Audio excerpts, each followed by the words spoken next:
Hello friend, कैसे हैं आप सभी। उम्मीद करता हूँ अच्छे होंगे, स्वस्थ होंगे और अपनी पढ़ाई को लेके चल रहे होंगे। वेलकम टू अवर चैनल उपवन एजुकेशन।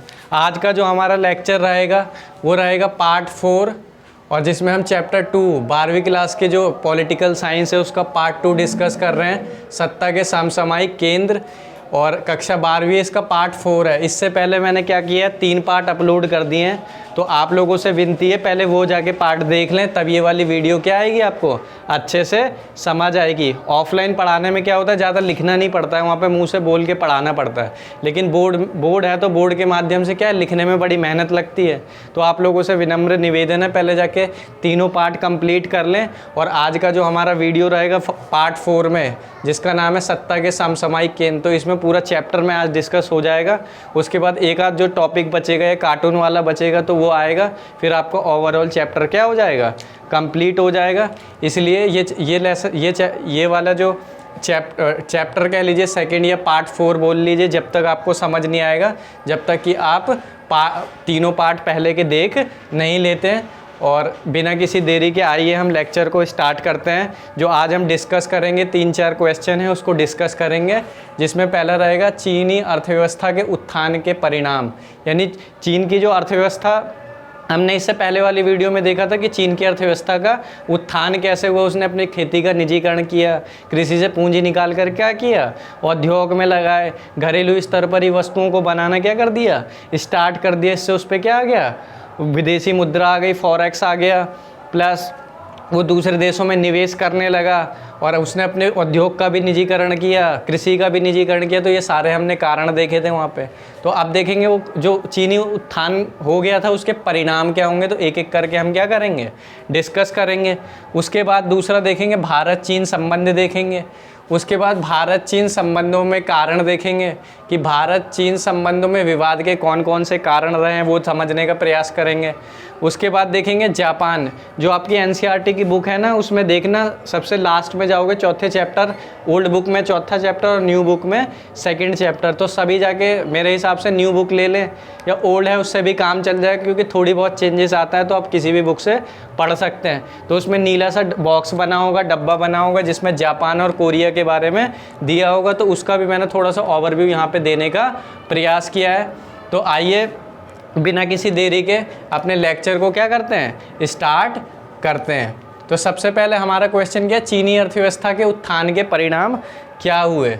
तो हमने देखा था शुरुआत में क्या, चीन बहुत पिछड़ा हुआ था, उसकी अर्थव्यवस्था उतनी अच्छी नहीं थी, सोवियत संघ से उसका जुड़ाव था, अमेरिका से जुड़ाव नहीं था। तो इस कारण से क्या, उसकी अर्थव्यवस्था कभी भी आगे बढ़ नहीं पाई। लेकिन हमने समझा कि चीन की अर्थव्यवस्था कैसे आगे बढ़ गई, लेकिन आगे बढ़ गई यानी 1970 के दशक के बाद चीन की जो अर्थव्यवस्था है वो आगे बढ़ने लगी। हमने देखा चाउ एनएलआई की 4 नीतियाँ भी आई थी, जिसमें कृषि, उद्योग, रक्षा, विज्ञान प्रौद्योगिकी पर ध्यान दिया गया था। प्लस हमने देखा देंग शाओपिंग ने खुले द्वार की नीति लाई, जिसमें हर कोई देश आके वहाँ पे इन्वेस्टमेंट कर सकता था। इससे क्या है, उन पे विदेशी मुद्रा का भंडार आ गया, फॉरेक्स आ गया। तो ये सारी चीज़ें हमने डिस्कस करी। तो आप देखेंगे उसका परिणाम क्या हुआ। तो कोई भी चीज़ हम करते हैं तो उसके नकारात्मक और सकारात्मक परिणाम होते हैं। जैसे आप पढ़ेंगे तो हो सकता है आपका रिजल्ट क्या हो, सकारात्मक हो। अगर आप नहीं पढ़ेंगे तो डेफिनेटली ये होगा कि आपका रिजल्ट नकारात्मक ही होगा। तो it's totally depend upon you, आप कैसे लेकर चलते हैं। पढ़ेंगे तो सकारात्मक होगा, और नहीं पढ़ेंगे तो आपको पता ही है क्या हो जाएगा। तो पहले हम देखेंगे सकारात्मक परिणाम और नकारात्मक परिणाम। यानी इस चीन की अर्थव्यवस्था केवल का सकारात्मक ही परिणाम नहीं रहा कि उसकी अर्थव्यवस्था बड़ी है, तो उसके साथ कुछ ना कुछ क्या रहा होगा, कुछ ना कुछ घाटा भी रहा होगा। तो चलिए एक एक करके डिस्कस करते हैं।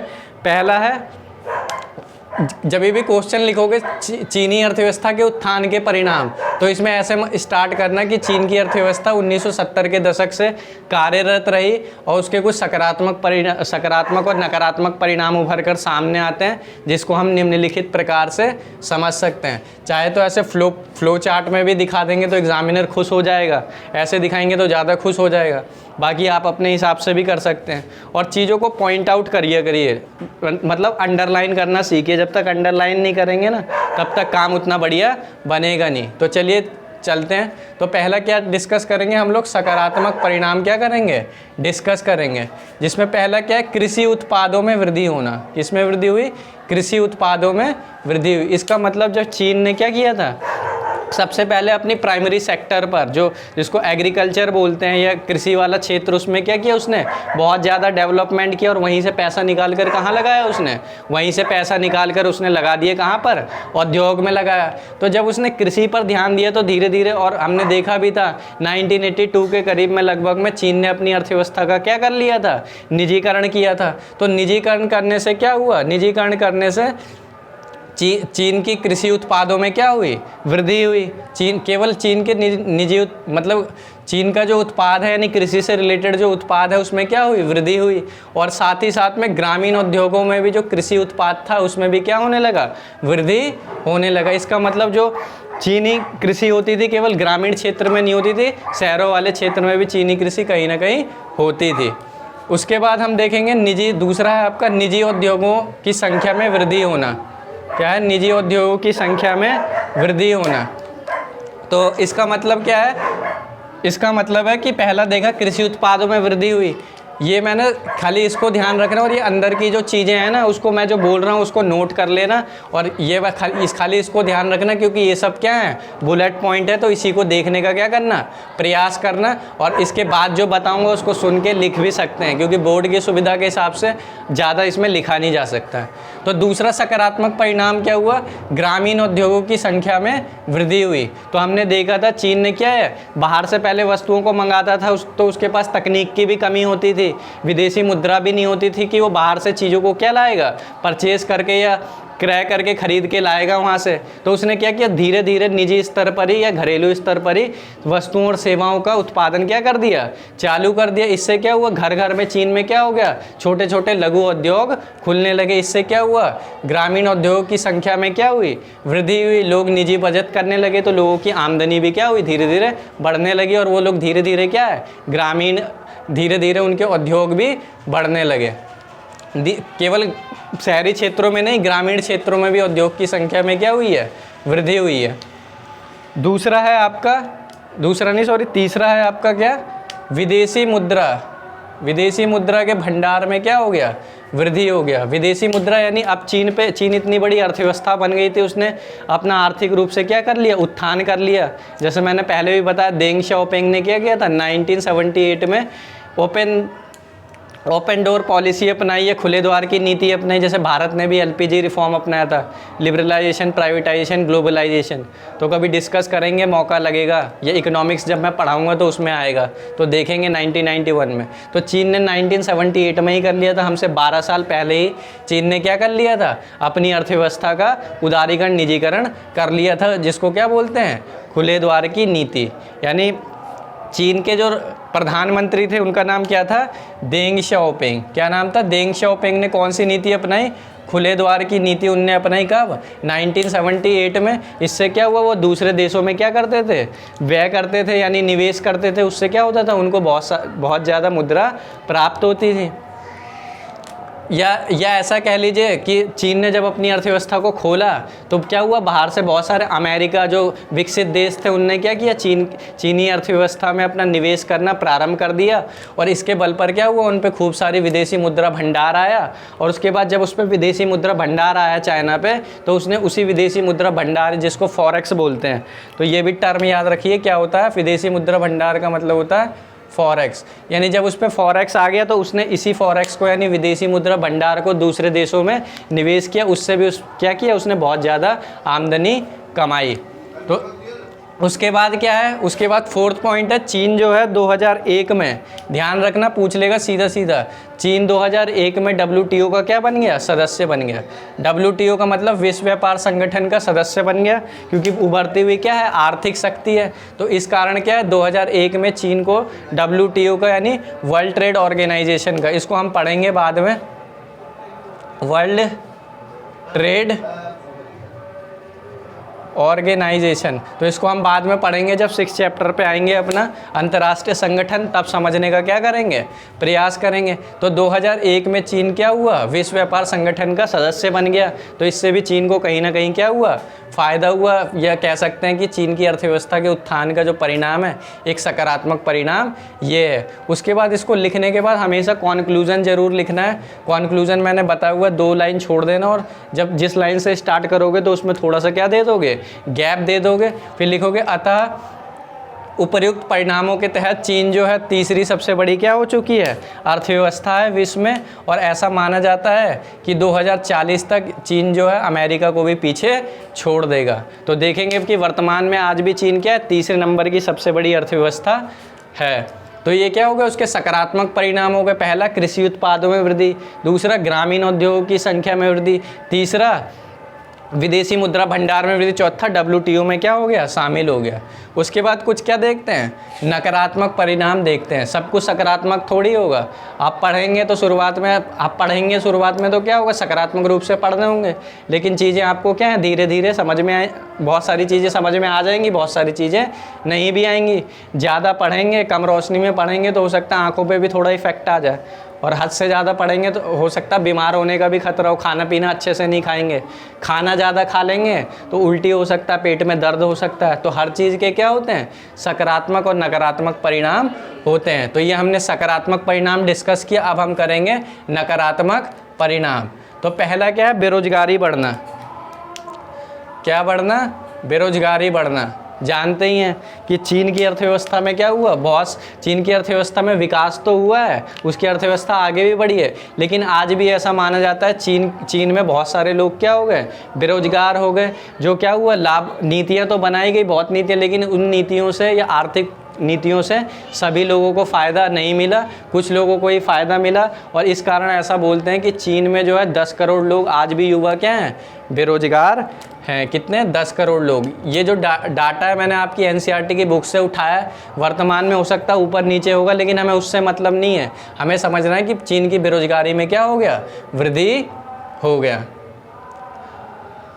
तो पहला नकारात्मक परिणाम क्या, बेरोजगारी बढ़ गया। भारत का तो जानते ही हैं कितनी ज़्यादा बेरोजगारी चल रही है।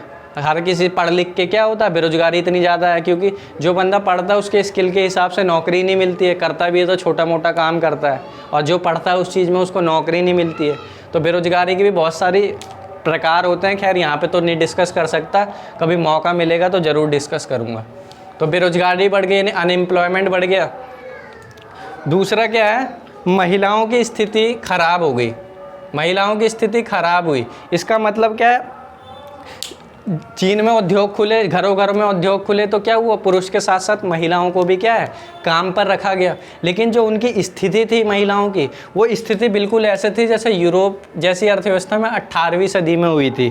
तो आपने सुना होगा यूरोप में क्या हुआ था, औद्योगिकरण हुआ था 18वीं सदी में, जिसको इंडस्ट्रियल रेवोल्यूशन के नाम से जानते हैं। तो अगर आपने 11th अच्छे से पढ़ी होगी तो उसमें एक चैप्टर है इंडस्ट्रियल रेवोल्यूशन, ये औद्योगिक क्रांति। तो उसमें दिखाते हैं कि महिलाओं की कंडीशन कितनी ख़राब होती है।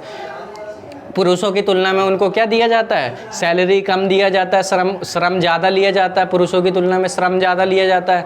जो काम करवाए जाते हैं वो काम क्या होते हैं, वहाँ पे अंधेरा होता है बहुत ज़्यादा, तो काम करने में भी क्या आती है, बहुत ज़्यादा तकलीफ़ आती है। और प्लस सैलरी भी, मेन क्या है, सैलरी नहीं मिल रही, और जो सुविधाएं पुरुषों को मिलती थी वैसी सुविधाएं, वैसे हाल तो खस्ता पुरुषों का भी था, लेकिन महिलाओं का खस्ता हालत था, किसकी तुलना में, पुरुषों की तुलना में। तो बस इतना ध्यान रखना है कि महिलाओं की स्थिति भी क्या हो गई, खराब हो गई। कहाँ पर, चाइना में। तो लिखोगे महिलाओं की स्थिति खराब, ऐसे ही एरो डाल के लिख दोगे महिलाओं की स्थिति उसी प्रकार खराब हो गई जैसा कि यूरोप की अर्थव्यवस्था यूरोप में थी 18वीं सदी में। ज़्यादा हमें लिखना नहीं है, ध्यान रखना। लोग बोलते हैं आर्ट्स का सब्जेक्ट है तो बहुत लिखने की आवश्यकता है, तो बहुत लिखने की आवश्यकता नहीं, खाली पॉइंट टू पॉइंट लिखेंगे ना तब भी नंबर आराम से आ जाएंगे। मिलोगे किसी से बोलेगा आर्ट्स सब्जेक्ट है, पन्ने भरने के आपको नंबर मिल जाएंगे, मेरे भी एक फ्रेंड के हैं पापा, तो वो बोले थे पन्ने भरने के क्या मिल जाएंगे आपको, नंबर मिल जाएंगे। तो हमने बोला चलो अंकल आपकी भी बात मानते हैं। हमने उनकी बात बिल्कुल नहीं मानी, पॉइंट टू पॉइंट लिखा चीज़ों को, क्योंकि सामने वाला होगा साइंस का होगा कॉमर्स का होगा तो आपको नीचे दिखाने का प्रयास करेगा। लेकिन मेरी बात मानिए, ना कोई साइंस होता है, ना आर्ट्स होता है, ना कॉमर्स होता है। जो अपने सब्जेक्ट को अच्छे से पढ़ता है वही क्या कर सकता है, अच्छा रिजल्ट दे सकता है। नहीं तो साइंस वाले भी ऐसे ही घूमते हैं, आर्ट्स वाले भी और कॉमर्स वाले, और जो बढ़िया होता है आर्ट्स वाला भी निकल जाता है और साइंस वाला वहीं रह जाता है। खैर मैं किसी पे वो कर नहीं रहा हूँ, बस बता रहा हूँ कोई भी जो सब्जेक्ट होता है या कोई भी स्ट्रीम होता है छोटा बड़ा नहीं होता है, ये आपके ऊपर डिपेंड करता है आपको कौन से विषय में अच्छा लगता है पढ़ना। तो उस हिसाब से क्या है, आप अपने चीज़ों को प्रेफरेंस देते हैं, वो स्ट्रीम चुनने का प्रयास करते हैं। तो मैं बता रहा था कि चीज़ों को लिखो, इतना लिखो। पहला लिख, जैसे बेरोजगारी बढ़ना, इसमें 2 लाइन लिख दो बस, बहुत है। महिलाओं की स्थिति खराब, इसमें 2-2.5 लाइन लिख दो। पर्यावरण को नुकसान, इसमें 2-2.5 लाइन लिख दो बस। तो हम बेरोजगारी पढ़ लिया, बेरोजगारी बढ़ रही थी, महिलाओं की स्थिति खराब हो गई थी। तीसरा है पर्यावरण को नुकसान होना। पर्यावरण को नुकसान होने का मतलब क्या है, जानते ही हैं। पर्यावरण को नुकसान होने का मतलब है चीन ने क्या किया, चीन ने बड़े उद्योग लगाए, ग्रामीण उद्योग बढ़ाया, यानी उद्योग की संख्या में चीन में वृद्धि हुई। यानी इसका मतलब चीन का इंडस्ट्रियलाइजेशन तो हो गया, औद्योगिकरण तो हो गया, लेकिन उसके साथ साथ चीन में क्या हो गया, पॉल्यूशन बहुत ज़्यादा बढ़ने लगा। तो आप कभी भी देखना आपके आजू बाजू में अगर कोई उद्योग लगा होगा तो उससे क्या होता है, एक तो धुआं निकलेगा, दूसरा उसका जो कचरा पानी वगैरह होता है वो नालियों के यानी ड्रेन में जाता है, नालियों में जाता है, तो पानी भी क्या हो जाता है, जहरीला हो जाता है, पॉइजन वाला पानी हो जाता है, नीला पड़ जाता है। तो कभी भी उसको देखने का जब प्रयास करोगे तो देखोगे कि यहाँ कितना जहरीला होता है। तो वैसे ही चीन में भी हुआ, औद्योगिकरण तो हुआ लेकिन प्रदूषण भी क्या हो गया, बहुत ज़्यादा वृद्धि हो गई, पानी भी खराब होने लगा। तो ये सारे क्या है, नकारात्मक परिणाम। और चौथा है भ्रष्टाचार। तो ऐसा नहीं है कि भारत में ही केवल भ्रष्टाचार होता है, तो भ्रष्टाचार हर जगह होता है। हाँ ये ज़रूर है कि भारत में थोड़ा सा ऊपर नीचे दूसरों की तुलना में हो सकता है। तो एक इंडेक्स भी निकलता है, ट्रांसपेरेंसी इंटरनेशनल नाम की एक संस्था है। कौन सी, ट्रांसपेरेंसी इंटरनेशनल नाम की संस्था है। तो भ्रष्टाचार से रिलेटेड क्या है, एक रिपोर्ट तैयार करती है। तो उसमें देखते हैं भारत हमेशा क्या रहता है, नीचे के स्थान पर रहता है। तो आप जानते हैं कहीं भी जाओगे सरकारी काम करवाने के लिए तो वहाँ पे क्या होता है, भ्रष्टाचार है, आपसे पैसों की डिमांड करते ही हैं वो लोग। लेकिन ऐसा नहीं है सिर्फ भारत में ही करते हैं, तो इस बात की खुशी मनाओ, भारत में ही नहीं है, दूसरे देशों में भी है। तो खैर खुशी की बात नहीं है, लेकिन भ्रष्टाचार से बहुत कुछ खराब भी हो सकता है। खैर कभी सोचना भ्रष्टाचार वर्ड क्या होता है। भ्रष्टाचार का मतलब होता है हम जब कोई भी अपना काम करवाते हैं तो उसके लिए पैसा देते हैं, या हम किसी का काम सही रूप से नहीं करते, तो यही सारी चीज़ें क्या होती हैं, भ्रष्टाचार होती हैं। तो भ्रष्टाचार में वृद्धि हुई।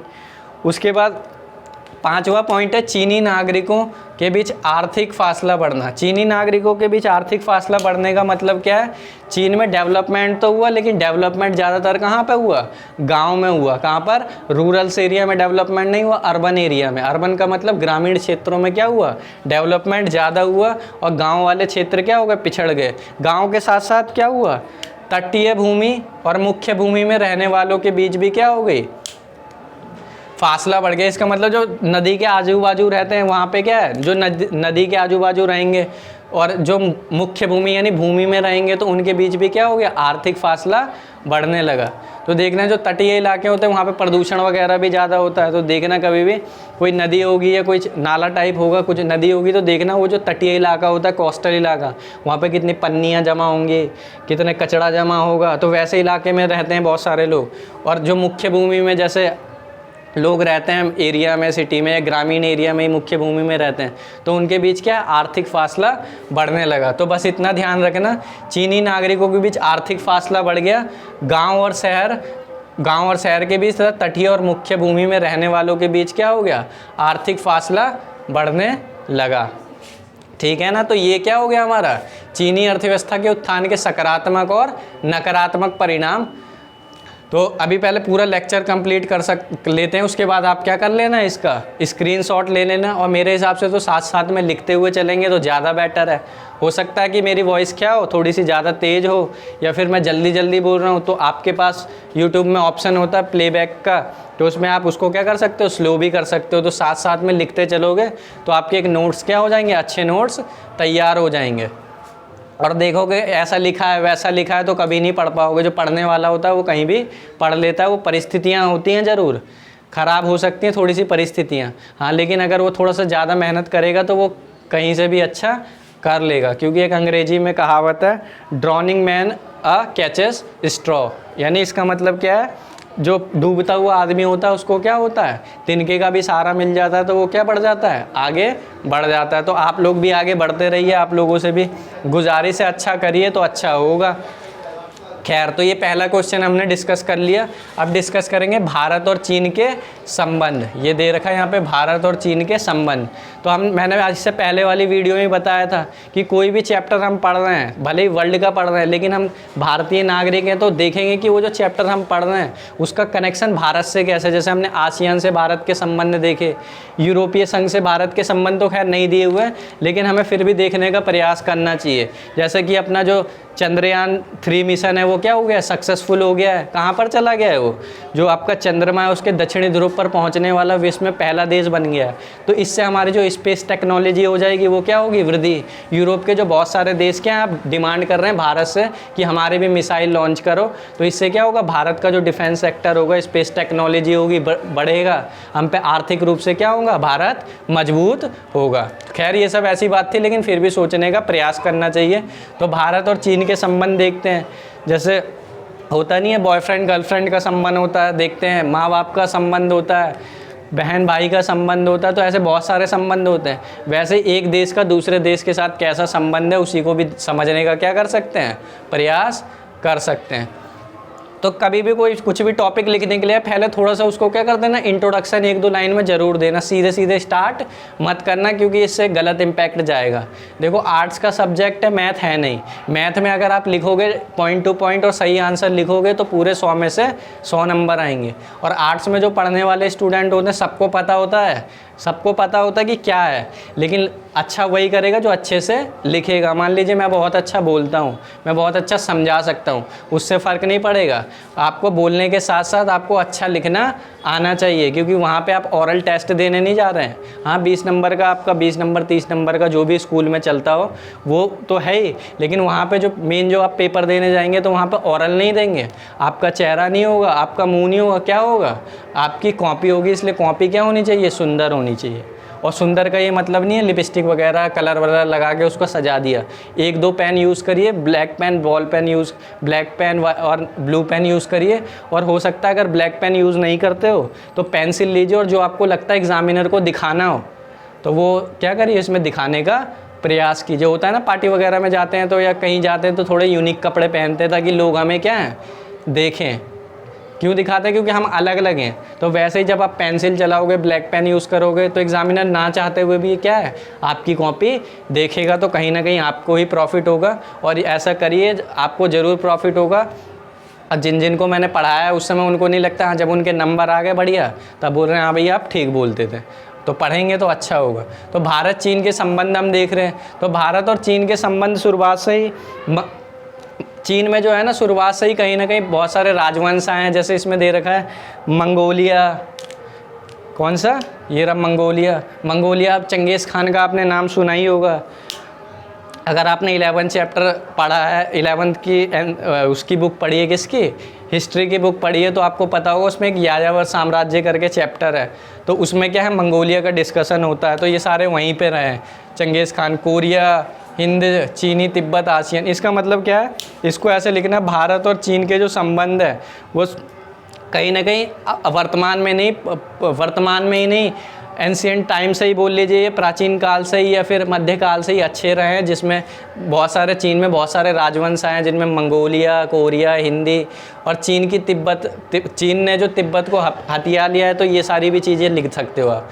बस इसको लिख के फिर देखेंगे कौन से राजनीतिक संबंध, आर्थिक संबंध, वैज्ञानिक और प्रौद्योगिकी को बढ़ावा देना, और एक दूसरे के देशों का दौरा करना। हो सकता है थोड़ा आपको नीचे लिखा हुआ है तो थोड़ा छोटा दिखे, तो आप क्या कर लेना, थोड़ा सा जूम कर लेना और क्वालिटी बढ़ा लेना, आपको क्या है, अच्छा लगने लगेगा। सब कुछ नेगेटिव सोचोगे तो नेगेटिव होगा, पॉजिटिव सोचोगे तो पॉजिटिव होगा। तो राजनीतिक संबंध में क्या, शुरुआत में क्या दिया गया, हिंदी चीनी का भाई भाई का नारा दिया गया। तो जब भारत आज़ाद हुआ था 47 में, तो 1950 के बाद या 1954 में पंचशील समझौता भी हुआ था। तो देखेंगे, खैर अगली जो स्वतंत्र भारत में जो राजनीति है दूसरी बुक, तो उसमें चीन और भारत के संबंधों को अच्छे से पढ़ेंगे। यहाँ पे तो इंटरनेशनल हिसाब से पढ़ रहे हैं, अंतर्राष्ट्रीय स्तर के हिसाब से पढ़ रहे हैं तो कम है। वहाँ जब पढ़ाऊँगा तो पूरा अच्छे से पढ़ाऊँगा। बस यहाँ जितना समझा रहा हूँ उतना ही समझ लेना, क्योंकि इसमें ज़्यादा जाने का कोई भी मतलब बनता नहीं है। तो राजनीति में क्या हो गया, हिंदी चीनी भाई भाई का नारा दिया गया और दोनों खुद को विश्व राजनीति का क्या मानते हैं, विश्व राजनीति की उभरती हुई शक्ति मानते हैं। तो ऐसा माना जाता है कि भारत और जो चाइना है वो आने वाले समय में एशिया की क्या होगी, सबसे बड़ी अर्थव्यवस्थाएं होंगी। और ये जो एक हमने जो नवाचार किया है चंद्रमा पर, तो वो तो है ही, हम धीरे धीरे क्या है आगे बढ़ेंगे। उसके बाद है आर्थिक संबंध। राजनीतिक संबंधों में लिख दोगे, शुरुआत में क्या हुआ, हिंदी चीनी भाई भाई का नारा दिया गया और दूसरा दोनों खुद को क्या है विश्व राजनीति की उभरती हुई शक्ति मानते हैं। उसके बाद तीसरा क्या है, आर्थिक संबंध। आर्थिक संबंधों का मतलब क्या हुआ कि 1962 में भारत और चीन का युद्ध हुआ था, तो तब तक तो हमारा कोई भी उससे उतना बढ़िया रिलेशनशिप था नहीं, लेकिन धीरे धीरे क्या है हमेशा सबसे कड़वाहट नहीं रखी जा सकती, और चाइना से तो बिल्कुल नहीं रखा जा सकता। वैसे लोग बोल देते हैं बॉयकॉट चाइना भारत में, लेकिन सच्चाई यही है। एक पे चीज़ देख रहा था, न्यूज़ देख रहा था, उसमें क्या था, बॉयकॉट चाइना लिखा था टी शर्ट पे। किस पे लिखा था, टी शर्ट पे लिखा था बॉयकॉट चाइना। बॉयकॉट चाइना का मतलब होता है चाइना के सामानों का क्या करो, बहिष्कार। और जो 1 लाख 2 लाख जो टी शर्टें बन के आई थी वो कहाँ से बन के आई थी, चाइना से ही बन के आई थी। और लोग क्या कर रहे हैं, नारे दे रहे हैं बॉयकॉट चाइना। तो चाइना के बिना भारत ही नहीं, भारत को भी चाइना की खूब ज़रूरत है। इवन अमेरिका का भी बहुत ज़्यादा इन्वेस्टमेंट है कहाँ पर, चाइना में। सॉरी, चाइना का इन्वेस्टमेंट कहाँ है, अमेरिका में। और भारत जो मतलब फार्मास्यूटिकल यानी दवाइयाँ वगैरह बनाता है, मैंने पहले ही बताया था, उसमें API लगता है। API यानी एक्टिव फार्मास्यूटिकल इंग्रेडिएंट्स, उसमें जो भी डलता है तो उसका जो 40 से 60% आता है वो कहाँ से लेकर आते हैं, चाइना से। तो दवाई पर निर्भरता है हमारी, तो बिना चाइना के तो सोच ही नहीं सकते। तो इसका मतलब क्या, शुरुआत में तो चाइना से आर्थिक संबंध अच्छे नहीं थे, लेकिन धीरे धीरे क्या है संबंध अच्छे होने लगे। 1970 के बाद हमारे क्या है संबंध अच्छे होने लगे। इवन 1991 में जो है हमारा भारत और किसका, चाइना का जो व्यापार था वो प्रति साल क्या है, प्रति वर्ष के बोल लीजिए 30% क्या हो गया, बढ़ता गया। और वर्तमान में जो है 2017 में बढ़ते बढ़ते हमारा जो चीन के साथ व्यापार है वो कितना हो गया, 84 अरब डॉलर का क्या हो गया है, व्यापार हो गया है। तो ये आर्थिक संबंध हो गए।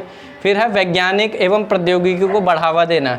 इसका मतलब दोनों क्या है, आपस में क्या करते हैं, विज्ञान और प्रौद्योगिकी को बढ़ावा देते हैं, जिससे क्या हो, साइंस और टेक्नोलॉजी में हम लोग ज़्यादा डेवलपमेंट कर सकें।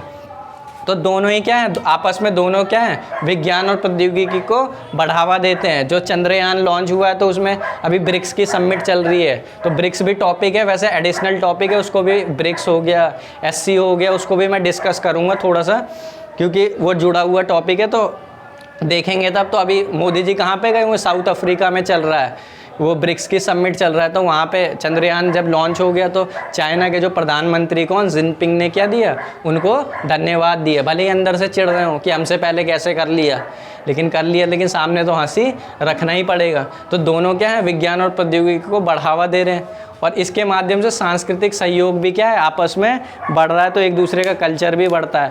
योगा जानते हैं पूरे विश्व में मनाया जाता है।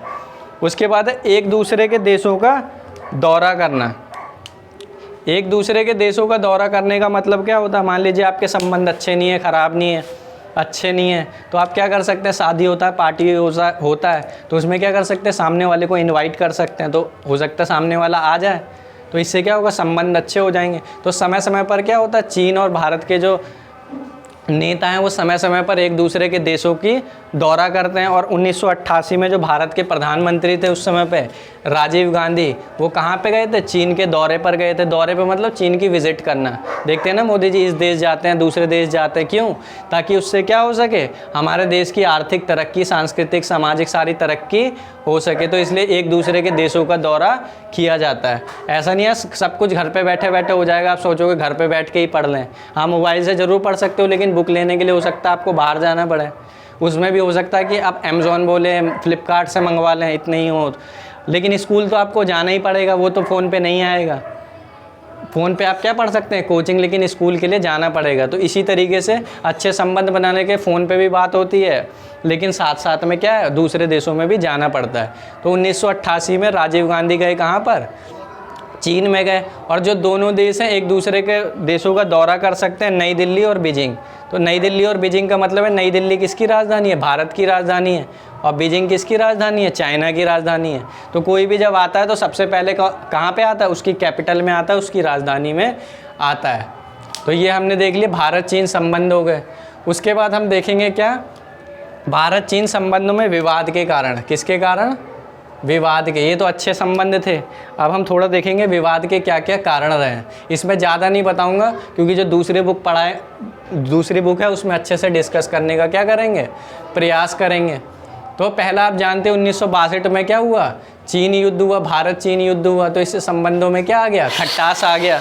तो यहाँ पर अभी मैं ज़्यादा उसको डिस्कस नहीं कर रहा हूँ। उसके दूसरा है, दूसरी बुक आएगी तो वहाँ डिस्कस करेंगे। दूसरा तिब्बत पर कब्जा, तो ये भी दूसरी बुक में आएगा। तो तिब्बत आप जानते हैं एक तिब्बत क्या है, एक पठारी इलाका। पठारी इलाके का मतलब क्या होता है, पठारी इलाके का ये मतलब होता है जो कोई भी क्षेत्र होता है ज़मीन वाले की तुलना में, ज़मीन वाले एरिया की तुलना में थोड़ा सा उठा हुआ क्षेत्र होता है, तो उसको क्या बोला जाता है, पठारी एरिया बोला जाता है। तो 1950 में चीन ने क्या किया, इस पर कब्जा कर लिया, किस पर, तिब्बत पर कब्जा कर लिया, और वहाँ पे अपने लोगों को बसाने लगा, अपनी संस्कृति के लोगों को, अपनी संस्कृति के हिसाब से चीज़ों को वहाँ पे लेके चलने लगा। तो लोग नाराज़ हो गए। तो शुरुआत में भारत भी नाराज़ था, लेकिन भारत ने इसको मान्यता दे दी। भारत की एक सबसे बड़ी गलती ये रही कि भारत ने तिब्बत पर जो चीन ने कब्जा किया था, क्या किया, तो उसको भारत ने क्या दे दिया, मान्यता। तो जैसे हमने गुटनिरपेक्ष आंदोलन चलाया था, तो उस हिसाब से कभी भी हमें तिब्बत पर चीन के कब्जे को नहीं मानना चाहिए था। और आज भी मतभेद रहता है दोनों में, चीन बोलता सही है तिब्बत पर कब्जा, भारत बोलता है गलत है। तो इस वजह से भी दोनों के संबंधों में क्या रहता है, खटास रहता है। और चाइना की पॉलिसी कौन सी रहती है, एक्सपेंशन पॉलिसी रहती है। उसका मतलब है ज़्यादा से ज़्यादा ज़मीन क्या करो, हथियाते चलो। तो चाइना क्या करता है, हमारा अरुणाचल प्रदेश वाला जो है नॉर्थ ईस्ट रीजन में जाएंगे भारत के, क्या जैसे भारत का नक्शा है तो नॉर्थ ईस्ट रीजन में जाएंगे तो वहाँ पर क्या है, अरुणाचल प्रदेश जिसकी राजधानी क्या है, ईटानगर है। तो अरुणाचल प्रदेश में क्या करता है, वो रोड बना देता है, रेल बनाने लगता है, बोलता है अरुणाचल प्रदेश जो है वो दक्षिणी क्या है, चीन है हमारा। तो दक्षिणी चीन बोलिए तिब्बत का पार्ट है, चाइना का पार्ट बोलता है। वहाँ के लोग हमारे जैसे ही लगते हैं देखने में। और वहाँ पे बुद्ध, एक मंदिर भी है बुद्ध का, तो बोलता है कि ये जो है बौद्ध धर्म जो है हमसे जुड़ा हुआ है। वहाँ स्टार्ट हुआ भारत में, वैसे तो नेपाल कह लीजिए स्टार्ट तो पूरा भारत में ही हुआ, लेकिन चाइना बोलता है बौद्ध धर्म हमारा। तो वो क्या बोलता है, अरुणाचल प्रदेश पर कब्जा कर लेता है। अक्साई चीन वाला इलाका पड़ता है पाकिस्तान वगैरह के ऊपर, इधर जाएंगे ना मैप जब भी डिस्कस करूँगा तो बताऊँगा। अक्साई चीन पर क्या कर लिया, कब्जा कर लिया। तो इस वजह से भी दोनों के संबंध क्या रहते हैं, ख़राब रहते हैं। और चीन द्वारा हमेशा क्या किया जाता है, पाकिस्तान को समर्थन किया जाता है। तो कोई भी मुद्दा हो, चाहे आतंकवाद का मुद्दा हो, चाहे यूएन में स्थायी सदस्यता प्राप्त करने का मुद्दा हो, या पर्यावरण का मुद्दा हो, या कोई भी मुद्दा हो, तो उस पर क्या चीन हमेशा किसका सपोर्ट करता है, किसका सपोर्ट करता है, पाकिस्तान का क्या करता है, सपोर्ट करता है। और भी दो चार न्यू पॉइंट है। अभी आपने सुना होगा पेंगोंग सो लेक है, एक कौन सी लेक है, वो दूसरी बुक फिर भी थोड़ा सा बता देता हूँ। एक पेंगोंग सो लेक है भारत में, लद्दाख में। तो वहाँ पर चीन ने क्या कर लिया, अपना कब्जा कर लेता है। बोलता है कि ये जो पेंगोंग सो लेक है, लेक मतलब होता है झील, ये क्या है, हमारी झील है। लेकिन नहीं, देखेंगे तो वो क्या है, भारत की झील है। तो ये सारी चीज़ें हैं। तो एक एक करके क्या है, बस इतना ध्यान रखना, इसको लिख दोगे आपको क्या मिल जाएगा, नंबर अच्छे से मिल जाएगा। तो ये हमने क्या डिस्कस कर लिया, चीन की अर्थव्यवस्था के उत्थान के परिणाम। उसके बाद हमने देखा भारत चीन संबंध, उसके बाद देखा भारत चीन संबंधों में विवाद के कारण। उसके बाद देखते हैं ये जापान, क्या देखते हैं, जापान। ये बॉक्स वाला इम्पॉर्टेंट है, पिछले बार क्वेश्चन पूछा भी था, तो थोड़ा सा ध्यान देना, बॉक्स वाले में से भी 1 2 3 नंबर का बन जाता है। तो हम जानते हैं जापान जो है, जापान बहुत पावरफुल था पहले। जापान ने एक बार क्या किया था, अमेरिका का एक शहर है पर्ल हार्बर। तो जब प्रथम विश्व युद्ध चल रहा था तो उसने अमेरिका के पर्ल हार्बर पर क्या कर दिया, हमला कर दिया, जिससे जापान को जापान ने हमला कर दिया कि इस पे पर्ल हार्बर पर अमेरिका के, तो अमेरिका को भी युद्ध में कूदना पड़ा। तो धीरे धीरे फिर लेकिन जब सेकेंड वर्ल्ड वॉर आता है तो आप जानते हैं जापान में क्या हुआ था।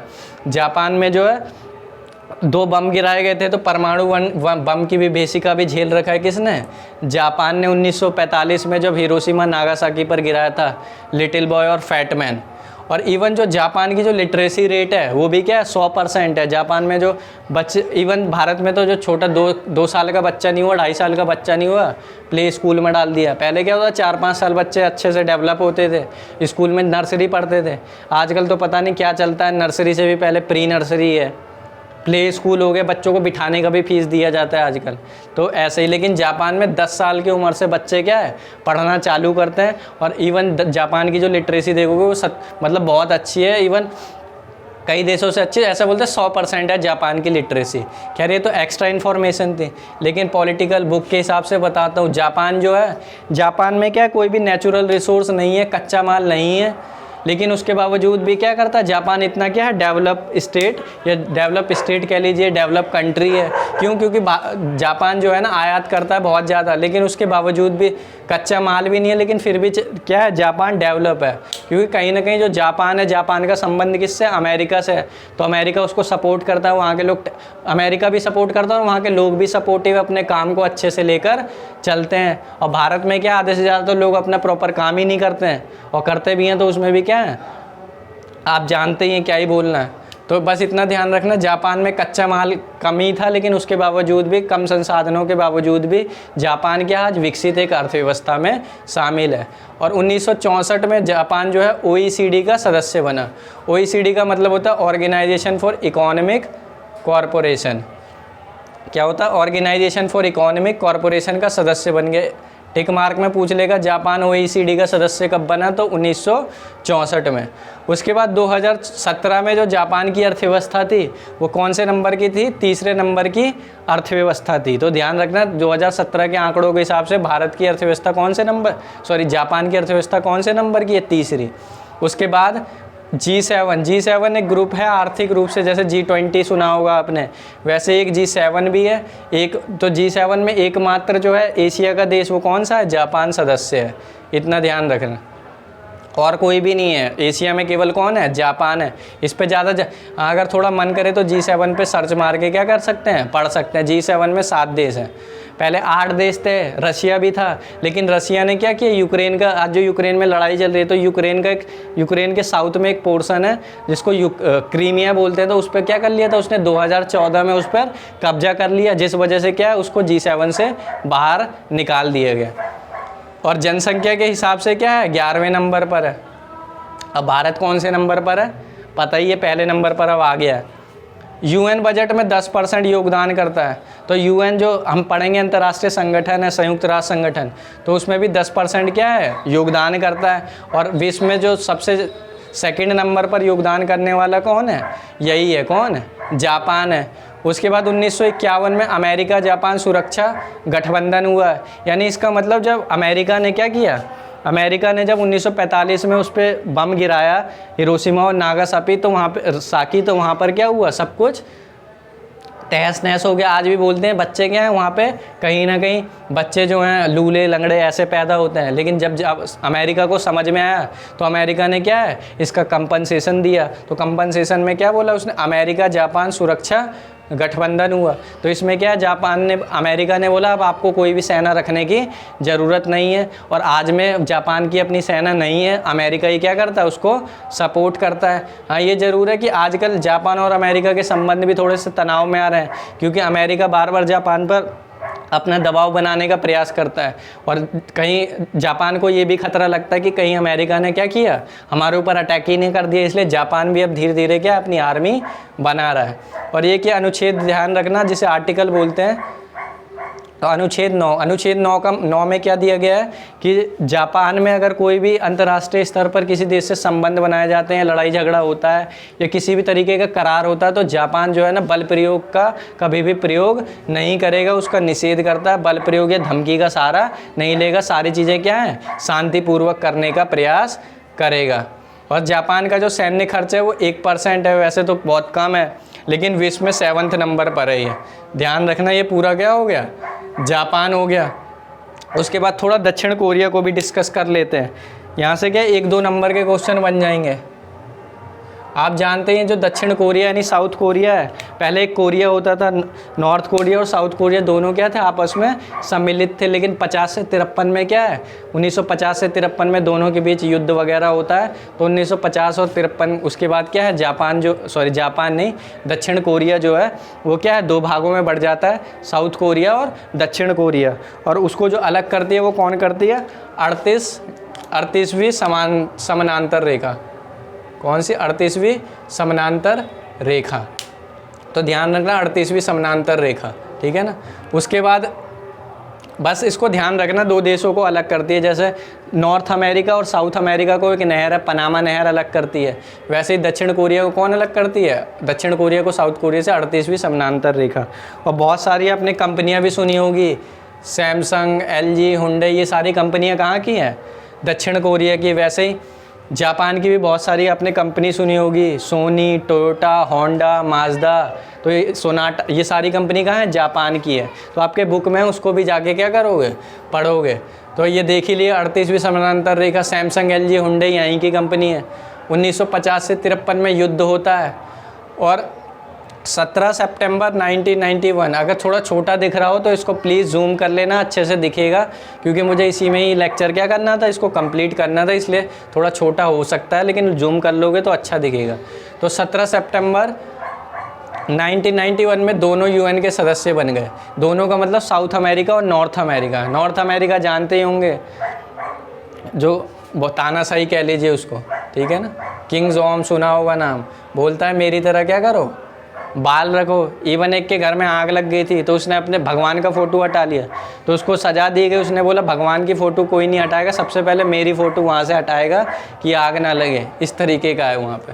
खैर, उसके बाद है हान नदी पर चमत्कार। पूछ लेगा हान नदी पर चमत्कार क्या है। तो 1960 और 80 के बीच में, 1960 और 1980 के बीच में जब दक्षिण कोरिया की अर्थव्यवस्था बढ़ने लगी, दक्षिण कोरिया आ जाए या डेमोक्रेसी कोरिया आ जाए या रिपब्लिक ऑफ कोरिया आ जाए, बात बराबर ही है। तो इसी को क्या बोलते हैं, हान नदी पर चमत्कार। यानी 1960 और 80 के दशक में दक्षिण कोरिया में क्या हुआ, आर्थिक विकास हुआ, तो इसी को क्या बोलते हैं, हान नदी पर चमत्कार। सैन्य खर्च में वो 10वें नंबर पर है विश्व में। ये सब फैक्ट हैं, देख लेना। 2017 में 11वां सबसे बड़ी अर्थव्यवस्था है कहाँ पे, विश्व में। और HDI में 18वीं रैंक है मानव विकास रिपोर्ट के अनुसार। HDI मतलब ह्यूमन डेवलपमेंट इंडेक्स। इसमें देखा जाता है लोगों का लिविंग ऑफ स्टैंडर्ड कैसा है, एजुकेशन कैसा है, महिलाओं की कंडीशन कैसी है, तो ये सारी चीज़ें। तो ये था हमारा पूरा लेक्चर, जिसमें हमने क्या डिस्कस किया, चीनी अर्थव्यवस्था के उत्थान परिणाम, सकारात्मक नकारात्मक, भारत चीन संबंध, उसके बाद भारत चीन संबंधों में विवाद के कारण दक्षिण कोरिया, जापान देखा। तो ये ओवरऑल था, ये आज का पूरा लेक्चर है। अच्छा लगता है तो लाइक करिए, अच्छा नहीं लगता है तो डिसलाइक करिए, लेकिन रीज़न बताइए क्यों डिसलाइक करते हैं। और उसके बाद पसंद आता है तो लाइक करिए, शेयर करिए, सब्सक्राइब करिए और हमेशा खुश रहिए। Always happy and thank you. मैं हट जाता हूँ, इसका क्या ले लेना आप, स्क्रीनशॉट ले लेना।